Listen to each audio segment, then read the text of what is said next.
मेहरारू, अरे ये मेहरारू जी, अरे कहाँ बानी? अरे तनी एक गिलास पानी ले आवा, खेत में से हारल था कर आइल बानी, बड़ा प्यास लागल बा। सुनी, कलवते वो गिलास बाटे, जाकर चला के पी ले। अरे काहे हो? अरे काहे उसे बोलत तारू? पहले तो ऐसा ना बोलत रहलू हो। बोले वाला काम करत रहिए जोन ढहनु।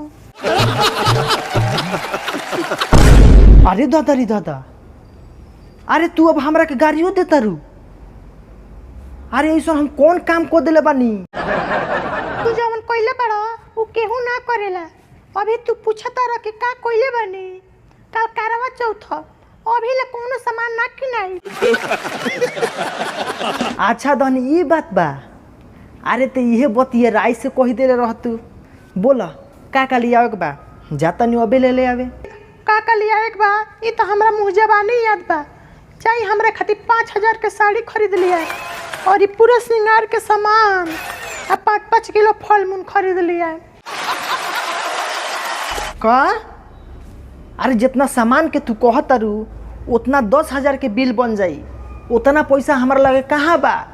का ये राजा जी, हमरा खातिर इतना ना कर सकेनी। जब रौरा पास पैसा नहीं खे तो जाई के उसे सूदी पर पैसा मांग ली।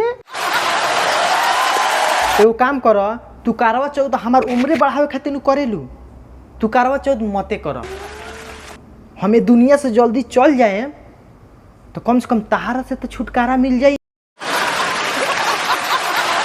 ये दो गलाऊ तहारा उम्र बढ़ावे खातिर हम करवा चौथ ना करेनी। हम अपन उम्र बढ़ावे खातिर करवा चौथ करेनी। जौन जौन सामान कहले बनी जल्दी फटाक से ले आवो, ना तो हुरा से तहार मुँहे थूर दे।